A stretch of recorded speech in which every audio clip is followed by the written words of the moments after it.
Okay, here we go with video number 2. The first one looked okay, so maybe I've got it down. Of course, you need fabric to make your pincushion, and the size of the circle you cut depends on the size of the opening. And I will make for you a little cheat sheet that I use with the size of the circle versus the size of the opening. And you may adjust that as you go along, but this is what I use. So for this one, I have cut out a circle of fabric, and I've basted around it. I'm going to lower the camera now, so it makes it easier for you to see. You just turn about 1/8 of an inch over and baste it with your 2 strands of quilting thread. And when I say 2 strands, I mean 2 strands going through the needle of the eye of the needle. That's why I use an embroidery needle, because you have to tug quite a bit, and one strand would surely, well, of course I tried it initially with one strand and it would break every time. So I have very good luck with 2 strands. So for a large one like this, I would take about 1/4 inch basting stitches all the way around. With a smaller one, you might want to take a little smaller stitch, but you don't want them too tiny or it'll be too hard to gather up. So you've still got your needle threaded here. Just lay it down, and now you're going to get your fiber fill. Now, it will become easier for you to eyeball this right off the bat, but this is what I do.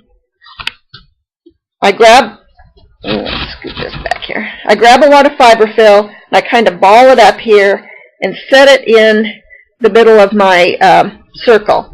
And I can kind of tell by looking at this right here that this is too much. So I'm just going to take some out. I'm going to ball it up again. And you want a margin around it of maybe half an inch or so. You can always take some more out or stick a little more in, but I'm going to start with this amount because I think this looks okay. Once you start gathering it up, you'll be able to tell whether it's too much or not enough. So I'm going to lay the needle down and pull here, and as I'm pulling, I'm kind of poking the fiber fill in, and based on the size, you want to cinch it up about as much as you can, and I think that's the perfect amount of fiber fill. You can see the little hole. Now I'm holding this tight because you know that if you let this go, it would just want to explode and all the fiber fill would come out. So this is where it's nice to have a little fingernail on your thumb, but you're going to kind of pinch it together here and hold it so the thread doesn't escape, I guess. That's not a good word. But we're going to take a couple of stitches here to secure it.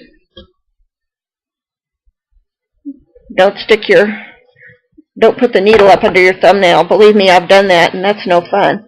Here's where your pliers come in handy. Pull that through, and then take another stitch, and on the second stitch,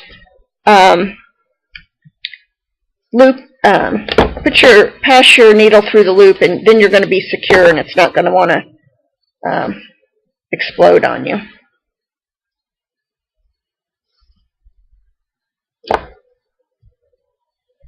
Okay, see, there we go. So that's just the first stitch. We're going to take some more securing stitches in all directions to kind of round it out here. So now I'm going to, this is where you can poke in your fiber fill. It's sticking out a little bit. That's not a big deal. Get my thread straightened out here.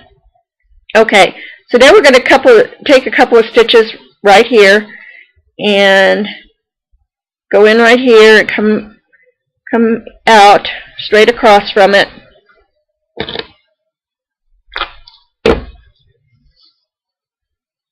And to squeeze it makes it easier, and you don't have to pull so hard.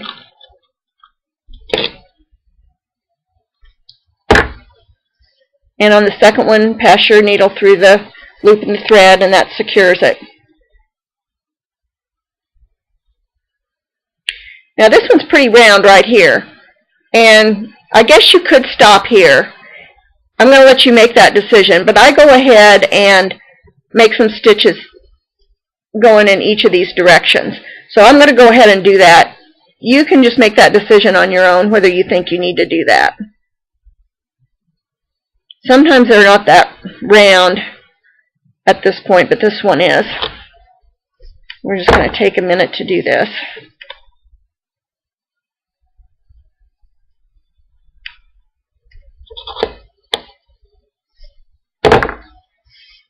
Loop it through, and then we're going to go here. You know, I really am self-taught at this. This method that I use is what works for me, and you might find a method that works better for you, and that is okay.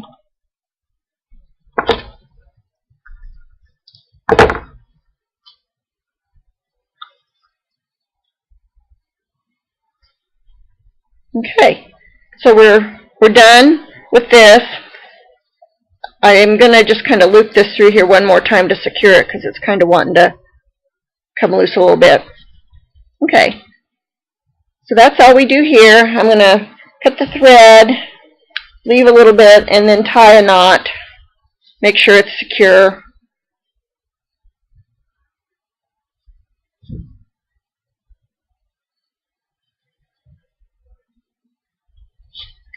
We snip the thread off, and I am going to stop this.